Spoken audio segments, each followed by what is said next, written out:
Hello my dear students, कैसे हो आप। तो स्वागत है आपका आपके अपने यूट्यूब चैनल बीएस इंस्पिरेशन में। तो बच्चों, आज आपको क्लास 12 केमिस्ट्री में एक बहुत ही ज़्यादा मोस्ट इम्पॉर्टेंट टॉपिक करवाने वाले हैं। बच्चों, ये जो टॉपिक है हर साल यूपी बोर्ड के एग्जाम में 4 मार्क्स में पूछा जाता है। तो आप लोग इस टॉपिक को भी अच्छे से समझ लीजिएगा और तैयार कर लीजिएगा बच्चों। तो बच्चों, यहाँ पर टॉपिक है प्रथम कोटि की अभिक्रिया के लिए वेग स्थिरांक का व्यंजक। अब बच्चों, प्रथम कोटि की अभिक्रिया किसे कहते हैं? तो वो अभिक्रिया जिसमें अभिकारक की सांद्रता की घात 1 हो, उसे बच्चों कहते हैं प्रथम कोटि की अभिक्रिया। अब बच्चों, यहाँ पर मैं आपको इसके व्यंजक के बारे में बताने वाला हूँ। मान लो बच्चों की यहाँ पर भी एक अभिक्रिया हो रही है और भी अभिकारक जो है वो A है और T समय के पश्चात उत्पाद बन जाता है बच्चों। प्रारंभ में बच्चों, प्रारंभ में मतलब बराबर T बराबर 0 पर बच्चों, T बराबर 0 पर बच्चों यहाँ पर A मोल है और बच्चों उत्पाद कुछ भी नहीं है। लेकिन बच्चों T समय के पश्चात, T समय पश्चात जब बच्चों T समय गुजर जाएगा तो यहाँ पर बच्चों X मोल उत्पाद बन जाता है। अब बच्चों ये जो X मोल उत्पाद बना है तो बनेगा तो अभिकारक में से ही ना, तो यहाँ बच्चों लिख दोगे A माइनस X मोल बचेगा जो। अब बच्चों याद करेंगे हम प्रथम कोटि की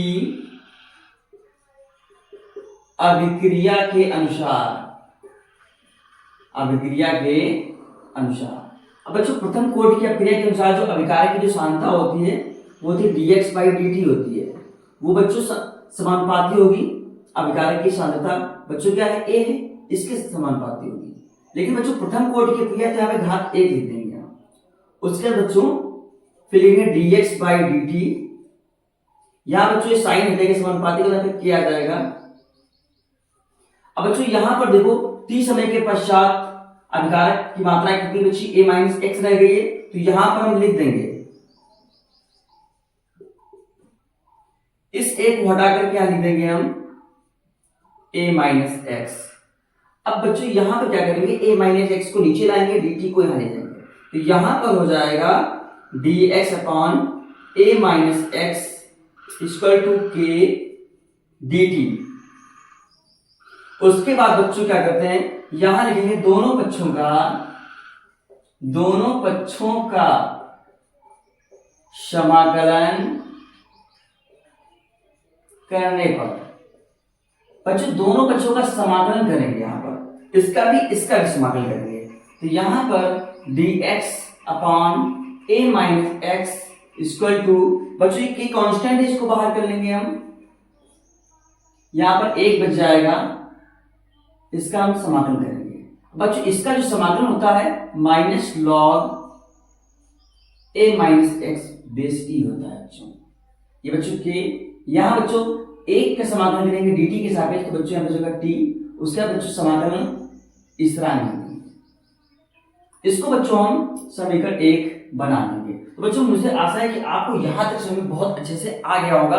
तो यह भी t बराबर 0। जब बच्चों देखो यहां पर देखो टाइम क्या है? 0, तो यहां पर उत्पाद क्या बना है? 0 होगा बच्चों, क्योंकि टाइम 0 पर उत्पाद क्या बन रहा है? 0 मोल है ना। यह मान समीकरण 1 में रखने पर, ये जो बच्चों मान है इसको समीकरण 1 में रख देंगे हम, तो यहां लिखेंगे minus log A minus x base e equal to, अब बच्चों यहां पर x का मान क्या? 0 है, इसे 0 रख देंगे हम, k t। अब बच्चों यहां पर देखो t का मान क्या? 0, यहां पर भी 0 कर देंगे हम, प्लस बच्चों क्या है? c। तो यहां बचेगा क्या? Minus log a base e equal to, ये बच्चों 0 हो गया तो यहां पर c बचा देंगे। अब बच्चों c के मान को समीकरण 1 में c की जगह पर रख देंगे, तो यहां लिखेंगे हम c का मान समीकरण 1 में रखने पर, बच्चों c का मान क्या है? Minus log a base e है, तो यहां पर c की जगह पर हम रख देंगे, तो यहां पर बच्चों हो जाएगा minus log a minus x base e equal to k t plus. अब बच्चों c का जो मान है वो क्या है? Minus log a base e, minus log a minus x base e equal to k t. बच्चों प्लस और माइनस हो जाएगा minus log a base e. तो बच्चों यहां तक आपको समझ में अच्छे से आ गया होगा। तो आप लोग पहले इतना स्क्रीनशॉट ले लो। अब बच्चों देखो करते क्या है, यहां पर देखो माइनस का है, इसको इधर पक्षांतर कर देंगे तो बच्चों ये हो जाएगा प्लस का।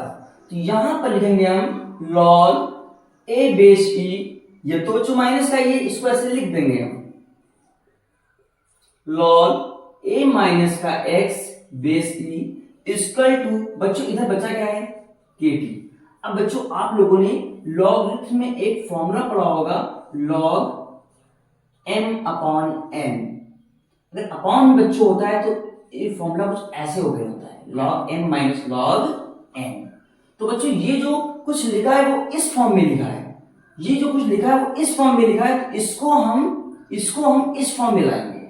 तो बच्चों यहां पर लिखेंगे हम लॉग, अब बच्चों यहां देखो m, यहां पर m तो m आगे तो इसको a को लिख देंगे यहां पर, मानिए यहां देखो बच्चों n पीछे n अपॉन में, तो इसको बच्चों अपॉन में लिख देंगे ऐसे करके।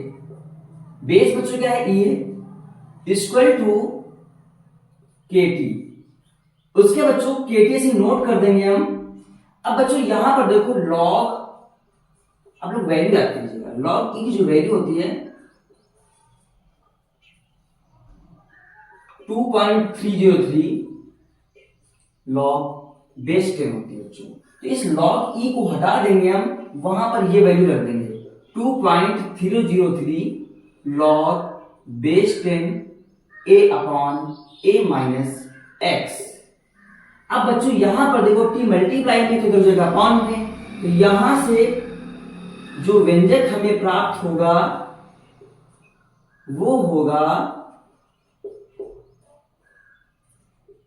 2.303 upon T log a upon a minus x.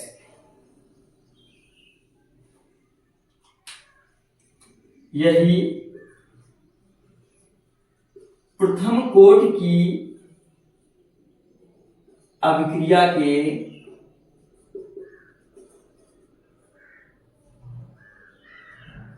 वेग स्थिरांक का व्यंजक है। तो बच्चों ये टॉपिक क्लियर हुआ, आप लोग इसका स्क्रीनशॉट ले लो। तो बच्चों आपको मेरी ये वीडियो कैसी लगी?